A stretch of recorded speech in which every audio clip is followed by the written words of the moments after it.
Varicose veins కి సరైన చికిత్స కోసం సంప్రదించండి ఎవిస్ హాస్పిటల్. నమస్కారం. విష్ణు పురాణం 15వ భాగంలోకి వచ్చాం. సముద్రానికి సాగరుడు అనే పేరు ఎలా వచ్చిందో సగర చక్రవర్తి కుమారుల చరిత్రతోటి తెలుసుకున్నాం. అయితే పరాశరులు ఇంకా తర్వాత కథలు చెప్తున్నారు. అంశుమంతునికి దిలీపుడు అనే కుమారుడు కలిగాడు. దిలీపుని కాలంలో కూడా తాత తండ్రుల కోసం ఏమీ చేయలేకపోయారు. కానీ దిలీపుని కుమారుడైనటువంటి భగీరథుడు మాత్రం రాజ్యాన్ని వదిలిపెట్టి బ్రహ్మ కోసం, పరమేశ్వరుడి కోసం, గంగానది కోసం ఎంతో తపస్సు చేసి చివరికి ఆ గంగానదిని పాతాళలోకంలోకి ప్రవేశింపజేసి త్రిపథగామిని చేసి ఆమెని భాగీరథి అని తన పేరునే గంగానదికి వచ్చేలాగా ప్రయత్నం చేసి తన ప్రయత్నంతో ప్రపంచంలోనే గుర్తింపు పొందాడు. అయితే తర్వాత ఈ గంగానది భూలోకంలోకి అతని తపస్సు వల్లే వచ్చింది. అయితే ఈ భగీరథుని కుమారుడు సహోత్రుడట. వాని కొడుకు నాభాగుడు, అతని కొడుకు అంబరీషుడు, అతని తనయుడు సింధుధ్వజుడు, వాని కుమారుడు ఆయుతాయువు కుమారుడు ఋతుపర్ణుడు. అయితే ఈ ఋతుపర్ణుడు అక్షవిద్యలో గట్టివాడు. మధ్యలో అందరి కథలు చెప్పట్లేదండి, కొన్ని ప్రత్యేకమైన గాథలే చెప్పబడ్డాయి. ఈ ఋతుపర్ణుడు ఏంటంటే అక్షవిద్య అంటే ఇతను పాచికలాడడంలో చాలా గొప్ప సమర్థుడట. ఈయన ఏం చేశాడు, జూదంలో ఓడిపోయి దుర్దశలో ఉన్న నలుడికి నలచక్రవర్తికి ఆ విద్యని అక్షవిద్యని ఉపదేశించి తిరిగి రాజ్యాధికారం వచ్చేలాగా చేశాడు. ఈ ఋతుపర్ణుడికి సర్వకాముడు, అతనికి సుదాసుడు, అతనికి మిత్రసఖుడు అని కుమారులు ఉన్నారట. ఈ మిత్రసఖుడు రాజ్యం చేస్తూ ఒకసారి వేటకు వెళ్ళి భయంకరంగా గాండ్రిస్తున్నటువంటి 2 పులులను చూసి ఇట్లా అనుకున్నాడట, ఈ క్రూర మృగాల గాండ్రింపుల చేతనే చుట్టుపక్కల ఎక్కడా ఏ మృగము లేదు, బెదిరి ఎక్కడికో మరింకో అడవికో వెళ్ళిపోయి ఉంటాయి అని అనుకుని ఏం చేశాడట, ఒక పెద్ద బాణంతో, మహాబలమైన బాణంతో ఒక దానిని పడగొట్టాడట. పడగొడితే అది రాక్షసాకారంతో పడిపోయిందట పులి. యాక్చువల్గా అవి పులులు కాదనమాట, నిజానికి అవి రాక్షసులు, కానీ పులి రూపాలలో క్రీడిస్తున్నాయి అవి. ఎప్పుడైతే ఇతను ఒక పులిని పడగొట్టాడో రెండో పులి ఏం చేసింది, రాక్షసాకారంలోకి మారిపోయి నా తోటి పులిని పడగొట్టావు, దీనికి ప్రతిక్రియ చేస్తాను చూడు నీకు అని రాక్షసాకారంతో వెళ్ళిపోయింది. ఇతను రాజు ఆశ్చర్యపడి అప్పుడేం చేయాల, నీ పని పడతా, నీ అంతు చూస్తా అని చెప్పి మాత్రం వెళ్ళిపోయింది. రాజు ఆశ్చర్యపోయి నగరానికి వెళ్ళిపోయాడు. కొన్నాళ్ళు అయ్యాక ఈ సౌదాముడు కులాచారుడైన వశిష్ఠుడు పురోహితుడుగా యజ్ఞం చేశాడట. అయితే కొన్నాళ్ళ తర్వాత ఈయన తన కులాచారుడైన వశిష్ఠుడు పురోహితుడిగా ఒక యజ్ఞం చేశాడు. ఆ యజ్ఞం అయిపోయిన తర్వాత వశిష్ఠుడు అనుష్ఠానార్థం దగ్గరలో ఉన్నటువంటి ఒక నదికి వెళ్ళాడట.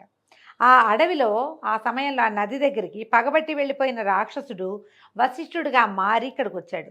రాజా, యజ్ఞం అయిపోయింది, ఇక నాకు భోజనం నరవంశంతో భోజనం పెట్టించు, ఇదే నా కోరిక అని అన్నాడు. రాజు ఆశ్చర్యపోయాడు, వశిష్ఠ మహర్షి ఇంత మాట అడుగుతున్నాడు ఏమిటా అని. సరేనన్నాడు. మరి ఆయన అడిగినప్పుడు కాదనకూడదు కదా. సరే, రాక్షసుడు వంట వండటానికి వంట కూడా దానికి సరేనన్నాడు. ఇంకేం చేయలే. ఆ వంటవాడు ఏం చేశాడట, ఒక మనిషిని చంపి వండి ఒక బంగారు పళ్ళెంలో పెట్టి రాజు దగ్గర పెట్టి వెళ్ళిపోయాడు. ఇది చూడండి, రాక్షసుడే వశిష్ఠుడిగా మారి రాజు దగ్గరకు వచ్చాడు, వంటవాడుగా మారి వంట కూడా వండి తెచ్చి ఇక్కడ పెట్టాడు. ఇప్పుడు అసలు వశిష్ఠుడు వచ్చాడనమాట. ఈయన భోజనానికి వచ్చి కూర్చునేసరికల్లా గురువుకి తెలియకుండా ఇతను ఏం చేశాడు, ఈ రాజు అతనికి ఏం తెలిసి మారిపోయాడు వశిష్ఠుడు, ముందు వచ్చిన వాడు వేరు, తర్వాత వచ్చిన వాడు ఇంకొకరు, అది తెలియక నరమాంసం దీనిని నరమాంసాన్ని గురువు గారికి వడ్డించేసరికల్లా ఈ ముందు గది తెలియని వాడై చేశాడా చెడపని అతనికి అర్థం కాల, తెలీదు ఏం జరిగిందో. దాంతో వశిష్ఠుడు పరమ తీవ్రమైన కోపం వచ్చి పుణ్యాన్ని సంపాదించడానికి ఘోర తపస్సు చేసే నాకు నరమాంసం భోజనం పెడతావా, ఇది రాక్షసులు చేసే పని, నువ్వు ఇట్లాంటి పని చేసావు, ఇంత యజ్ఞం నాతో చేయించి కాలకృత్యాల కోసం నదికి వెళ్ళి వచ్చేసరికల్లా నాకు నరమాంసం పెట్టి నన్ను అవమానించావు, కాబట్టి నరమాంస భక్షకుడు అయిన రాక్షసుడిగా మారిపో అని రాజుని శపించాడు. దాంతో రాజు బతిమలాడుతూ, అయ్యా, నువ్వు పొద్దున ఇందాక అడిగావు కదా ఈ భోజనం కావాలని, మళ్ళీ నన్ను శపిస్తావా, నువ్వు అడగటం వల్లే కదా నేను ఇంత పని చేశాను, లేకపోతే యజ్ఞం చేసిన వాడిని నేను నరమాంసాన్ని నివేదనిస్తానా తండ్రి, నా తప్పుకాయి నేనేం చేశానో నాకు తెలియటం లేదు, నువ్వు అడిగిందే నేను చేశాను కదా అని పరిపరి విధాలుగా బతిమలాడితే వశిష్ఠుల వారు దివ్యజ్ఞాన శక్తితోటి ఇట్లా తెలుసుకొని, ఓహో ఇది జరిగింది, సరే నీకు శాపం 12 సంవత్సరాలు ఉంటుంది నాయన, 12 ఏళ్ళు నీకు ఇది తప్పదు, శాపం వచ్చేసింది కాబట్టి 12 ఏళ్ళ తర్వాత నీకు శాప విముక్తి లభిస్తుంది అనగానే రాజు అన్నాడు, ఒప్పుకున్నాడు. కానీ ఏమన్నాడు, నిరపరాధిని నేను, నన్ను నిష్కారణంగా శపించావు, ఇక నుంచి నువ్వు సూర్యవంశీయులకి ఆచార్యుడు కాక విచారిస్తూ ఉందువు గాని అని ప్రతిశాపాన్ని పలికాడు. కోపం తట్టుకోలేకపోయాడు రాజు కూడా. నువ్వు అడిగావు కాబట్టే పెట్టాను, నువ్వు రూపం మార్చుకొచ్చావని నాకెట్లా తెలుస్తుంది, నాకు తెలీదు, నేను మామూలు మానవుడిని, నువ్వు గురువువి, మంత్రవాదివి, మంత్రం తెలిసిన వాడివి, శాస్త్రం తెలిసిన వాడివి, కాబట్టి నిన్ను కూడా నేను శపిస్తానని సూర్యవంశీయులకి ఆచార్యుడు కావద్దు ఇంకా నువ్వని నీళ్లు తీసాడట, జలం చేత్తో పుచ్చుకున్నాడు, చల్లబోయాడట. ఇంతలో ఆయన రాణైనటువంటి మదయంతి వచ్చి, ఆగా అట్లా శపించచ్చా, గురువుని శపించకూడదు మనం, నువ్వు పొరపాటు చేస్తున్నావని ఆమె ఆపేసరికల్లా రాజుకి అప్పుడు తిప్పుకున్నాడు, కోపం తిప్పుకున్నాడు. కానీ శాపజలాలు ఎక్కడ చల్లినా లోకానికే చికాకు కలుగుతుందని తన కాళ్ళ మీదే చల్లుకున్నాడట. ఇంకెక్కడ చేయలేక భూమిని, అంటే ఎవ్వరికీ ఆ కల్మషం తగలకూడదు అనుకుని తన పాదాల మీదే చల్లుకునేసరికల్లా ఏమైందట, వెంటనే అవి పాదాలు నల్లగా అయిపోయినాయట, మాడిపోయినట్టు అయిపోయినాయి, పాదాలు కళాకాంతి లేకుండా అయిపోతే అప్పటి నుంచి ఆయన పేరు కల్మాషపాదుడు అయ్యాడట ఆయన. అయితే ఈ కల్మాషపాదుడు అయ్యి గురువు శాపం వల్ల ఈ రాజు రాక్షసుడై రాత్రివేళ అడవుల్లో ఉండి వచ్చేపోయే నరులని చంపుతూ వారి మాంసాన్ని భక్షిస్తూ పగలు నరుడుగా కూడా ప్రవర్తించేవాడట. ఇలా ఉండగా ఒకనాడు ఒక బ్రాహ్మణుడు భార్యతో కలిసి అడవిలో సుఖిస్తూ ఉండగా రాక్షసుడిగా ఉన్న రాజు ఏం చేశాడట, ఆ బ్రాహ్మణుడిని పట్టుకుని మింగడానికి అయ్యాడట. అయ్యేసరికి ఆ బ్రాహ్మణ పత్ని విలపిస్తూ ఇలా అడిగిందట, లోకం అంతా స్తుతించే కీర్తి కలిగిన వాడివి, కరుణామూర్తివి, ఇక్ష్వాకు వంశభూషణుడివి, ఇట్లా బ్రాహ్మణుడిని చంపచ్చా, నా భర్త కదా, అతన్ని పోగొట్టుకొని నేను ఎట్లా సుఖపడతాను, నాకు జీవితం ఏముంది ఇంకా, పైగా బ్రాహ్మణ హత్య మహాపాతకం కదా, ఇది నీచకర్మ, అతన్ని చంపద్దు, విడిచిపెట్టు, నా బొట్టు చెరపకు అని బతిమలాడిందోట. అయినా సరే అతను ఏం చేశాడు, రాక్షసుడు బ్రాహ్మడి మెడ విరిచి భక్షించేశాడట. ఆ బ్రాహ్మడు భార్య, ఆయన పిచ్చి కోపం వచ్చింది ఆవిడకి, కోపించి ఏమదట, దుర్మార్గుడా, కలిసి సుఖించే సమయంలో నాకు పతి లేకుండా చేసావు కాబట్టి నీ భార్యతో సుఖించడానికి నువ్వు సిద్ధపడిన వెంటనే చచ్చిపోదువుగాక అని శపించి అగ్నిప్రవేశం చేసిందట. ఇలా రాజు చేసిన ఈ దారుణ కార్యానికి ఆ అడవిలో ఉన్న భూతాలన్నీ హాహాకారాలు చేశాయి. ఏం చేస్తారు, ఇక చేయగలిగేది ఏం లేదు, అతనికి ఏమో అలాంటి శాపం ఉంది, శాపం ప్రకారం అతను ప్రవర్తిస్తాడు, ఇంక అదే జరుగుతుంది అక్కడ. ఇట్లా మునీంద్రుని శాపం వల్ల 12 సంవత్సరాలు రాక్షస కృత్యాలు చేస్తూ ఈ కల్మాషపాదుడనే రాజు లోకభీకరుడుగా ఉన్నాడు. తర్వాత వశిష్ఠాది మునులొచ్చి పాపము శాప విముక్తి రెండూ పోయేలాగా తగిన యజ్ఞాదులు చేసి ఈ రాజుని పుణ్యాత్ముని చేశారట. తర్వాత ఈ 12 ఏళ్ళు గడిచిన తర్వాత ఈ యజ్ఞం వల్ల అన్నీ పోగొట్టుకుని నార్మల్గా అయ్యి ఈయన రాజ్యపాలన ఆరంభించాడు. ఒకనాడు రాత్రి పట్టమేసైన మదయంతి దగ్గర చేరుకోగా ఆనాడు అడవిలో బ్రాహ్మణ పత్ని పలికినటువంటి ఆ మాటలు విని, ఈ శాపం ఉంది నాకు, నేను భార్య దరి చేరకూడదు, నేను మరణిస్తానని చెప్పి వెళ్ళిపోయాడు. విచారగ్రస్తుడుగా అయిపోయాడు. ఆయన ఏం చేయాలో తెలియలే. అలా కొంతకాలం ఉన్న తర్వాత సరే ఈయనకి సంతానం లేదు, ఏం చేయాలి, సంతానార్థం ఆలోచించి వశిష్ఠుడిని ప్రార్థించి నాకు సంతానం కలగాలి, నా భార్యకి పట్టపురాణికి లేకపోతే నా రాజ్యానికి ఉత్తరాధికారి ఉండరని ఆ భార్యని వశిష్ఠ మహామునికి అప్పచెప్పారట.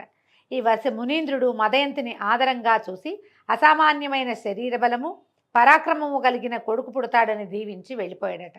మదయంతి గర్భాన్ని 7 సంవత్సరాలు భరించిందట. ఆమె 7 ఏళ్ళు గర్భవతిగా ఉంది, పురుడు కాలేదట. అయితే ఏం చేసిందట, ఎప్పటికీ పురుడు కాకపోయేసరికల్లా ఆవిడ విసుగు పుట్టిపోయిందట. ఒకనాడు ఒక ఉద్యానవనంలో కూర్చుని అశ్మము అంటే ఒక రాయితోటి గర్భాన్ని పొడుచుకునేసరికల్లా ఆ దెబ్బకి డెలివరీ అయిపోయింది, ఆమెకు ప్రసవం అయిపోయిందట. వాడిని అశ్మకుడు అని పేరు పెట్టాడట. పేరు పెట్టాక క్రమంగా పిల్లవాడు పెద్దవాడయ్యాక ఈ కల్మాషపాదుడు రాజ్యాన్ని వాడికి అప్పచెప్పి తను మాత్రం వనవాసిగా వెళ్ళిపోయాడు అడవికి. ఆయనకి సంతానం కలగల, ఆయన భార్యా వియోగంతో ఉండేవాడు, భార్యతోటి కలిసేవాడు కాదు. ఈ అశ్మకుడు ఎంతో చక్కగా పరిపాలన చేసి మీ అందరి మెప్పు పొందాడట. ఆ రాజుకి ఒక కుమారుడు కలిగాడు, వాడి పేరు మూలకుడట. అయితే ఈ మూలకుడుగా ఉన్నప్పుడు, ఇతను రాజుగా ఉన్నప్పుడు పరశురాముడు రాజుల్ని సంహరిస్తూ అయోధ్యకి వచ్చాడట. వస్తే ఈయన ఏం చేశాడట, అప్పుడు అందరూ ఏంటంటే ఆయన క్షత్రియ సంహారం చేశాడు పరశురాముడు. కార్తవీర్యార్జునుడి మీద కోపంతో అతను ఏం చేశాడు, 21 సార్లు భూమి అంతా తిరిగి క్షత్రియ సంహారం చేశాడు. అప్పుడు కొంతమంది రాజులు మాత్రమే జీవించున్నారు. తర్వాత క్షత్రియులు లేరా అంటే ఉన్నారు. ఆ క్షత్రియులు ఎట్లా మిగిలేరు, వాళ్ళు గాజులు వేసుకుని స్త్రీలలాగా ఆడవాళ్లలాగా వస్త్రధారణ చేసి రాజ్యాల్ని కాపాడుకున్నారు చాలా కొద్దిమంది. అందులో ఇక్ష్వాకు వంశానికి చెందినటువంటి ఈ అశ్మకుడు కూడా ఉన్నాడు.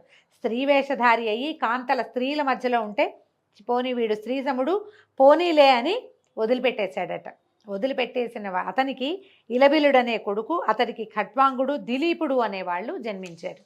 అంటే శ్రీరాముడికి చాలా ముందు కాలంలో ఇది జరిగింది. అయితే దిలీపుడు పట్టాభిషిక్తుడై రాజ్యం చేస్తూ ఉండగా దేవదానవులకి పోరు జరిగిందట. ఆ పోరులో దేవతలు దానవులను ఎదిరించలేక ఈ ఖట్వాంగుడిని తోడుగా పెట్టుకున్నారట. ఈయన రణరంగంలో నిలిచి ఎంతమందినో చంపేశాడట. దేవతలకి విజయాన్ని చేకూర్చాడు. అయితే వీళ్ళు రాజా ఏదైనా వరం కోరుకోమని అంటే ఇతను నా ఆయుర్దాయం ఎంత అని అడిగేసరికల్లా వాళ్ళు చెప్పారట, ఇంకో 2 గడియలు నీ ఆయుర్దాయం ఉందంటే, అలా అయితే మీ వరం ఇంకెందుకు, నాకు నన్ను భూలోకానికి పంపించేసేయండి అంటే వాళ్ళు ఏం చేశారు, ఒక విమానంలో ఈయన్ని భూలోకానికి పంపించారట. పంపిస్తే ఈయన ఐహిక క్రియలు విడిచి పరతత్వ వేదిగా అయ్యాడు. వెంటనే ఇంకన్నీ మానేశాడు. పూర్తిగా భగవంతుడి ధ్యానంలోనే ఉండిపోయాడట. బ్రహ్మాదులకు కూడా సాధ్యం కాని పరమయోగ ప్రభావం పొంది ముహూర్త కాలంలోనే విష్ణు సాయుధ్యాన్ని పొందాడు. ఆ రాజు యోగ విద్యా సారస్యాన్ని మెచ్చి సప్తర్షులు ఒక్కొక్క సమయం అందు అభినందిస్తూ ఉంటారట. అంత గొప్పవాడనమాట. ఇక తర్వాత సూర్యవంశీయుల గాథలు. దిలీప మహారాజు. ఈ దిలీపుడి తాలూకు గోసేవా వృత్తాంతమే మనకి రఘువంశ కావ్యంలో కనపడుతుంది. దిలీపుడు అమిత గొప్ప రాజు. ఆయనతోటే రఘువంశ కావ్యం మొదలుపెట్టబడింది. అయితే ఈయన కుమారుడు రఘువు. ఆయనదే రఘురాజ్యం. రఘురాముడు ఆయన వల్లే రఘువంశం అనే పేరు వచ్చింది. రాముడికి రఘురాముడు అనే పేరు వచ్చింది. రఘువు ఎంతో అద్భుతంగా రాజ్యాన్ని పరిపాలించాడు. భూమి ఆ కాలంలో దున్నకుండానే పంటలు పండించేసేదిట. దున్నేవాళ్ళు కాదట, గింజలు చల్లితే పంటలు పండేవి. అంత అద్భుతమైన రాజట. అతని కొడుకు రఘువు యొక్క కుమారుడు అజుడు. అజుని కొడుకు దశరథుడు. దశ దిశలా తన రథానికి అడ్డు లేకుండా దివ్య పరాక్రమశాలి అయి ప్రవర్తించి దొరతనాన్ని నేర్పిన చక్రవర్తి దశరథుడు. ఆయన దశరథునకు మహావిష్ణువు రక్షణే తన లక్ష్యంగా తన మూర్తిని తన 4 భాగాలు చేసి 4 భాగాలుగా జన్మించాడు. ఆ మూర్తులే రామలక్ష్మణ భరత శత్రుఘ్నులు అని పెరుగుతూ ఉన్నారు.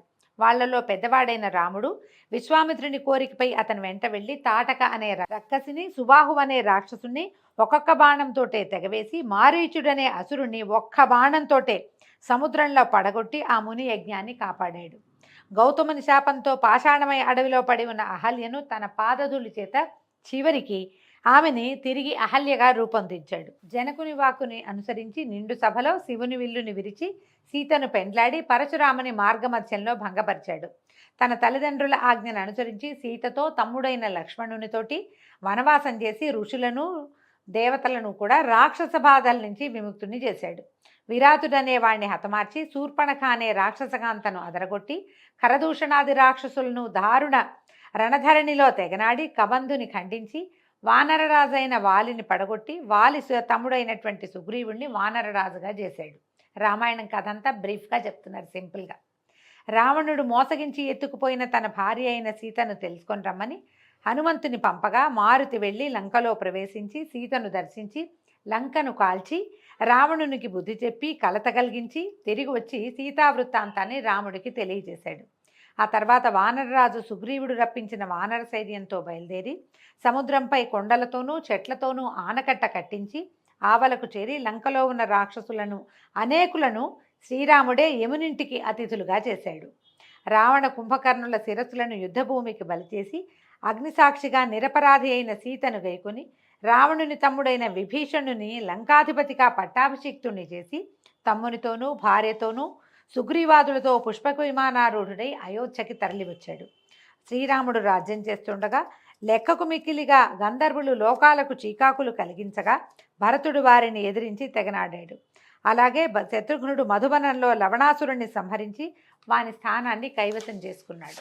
ఇలాగా ఆ 4 అన్నదమ్ములు దుష్ట శిక్షణ శిష్టరక్షణ చేస్తూ చిరకాలం హాయిగా గడిపి చివర కోసల రాజమందున్న అన్ని వర్గాల వారితోటి పరలోకానికి వెళ్ళిపోయారు. రాముని కుమారులైన కుశలవులు, లక్ష్మణుని కుమారులైన అంగదుడు చంద్రసేనుడు, భరతుని సుతలు తక్షకుడు పుష్కరుడు, శత్రుఘ్ని కుమారులైన బాహుడు సూరసేనుడు ఈ 8 దిక్కుల పరిపాలన ఎదురు లేకుండా చేశారు. వారిలో వంశకర్త కుశుడు. కుశుని కొడుకు అతిథి, వానికి నిషధుడు, వానికి నలుడు, వానికి నభసుడు నభసునకు పుండరీకుడు, వానికి క్షేమధ్వజుడు, వానికి దేవానీకుడు, అతడికి అహీనుడు, వానికి పారియాత్రుడు, అతనికి దళుడు, దళునకు చెలుడు, వానికి యుక్తుడు, వానికి వజ్రనాభుడు, వానికి శంఖుడు, అతనికి సుషితాశ్వుడు, వానికి విశ్వసకుడు, వానికి హిరణ్యనాభుడు. ఇలాగా ఆ వంశం ఎంతో కాలం పరిఢవిల్లుతూ ఉన్నది. హిరణ్యనాభుడు యాజ్ఞవల్క్యునకు శిష్యుడై యోగ విద్య నేర్చి మహాత్ముడయ్యాడు. అతని కొడుకు పుణ్యుడు, అలాగే ధ్రువుడు, శీఘ్రుడు, వాని కొడుకు మరుడు.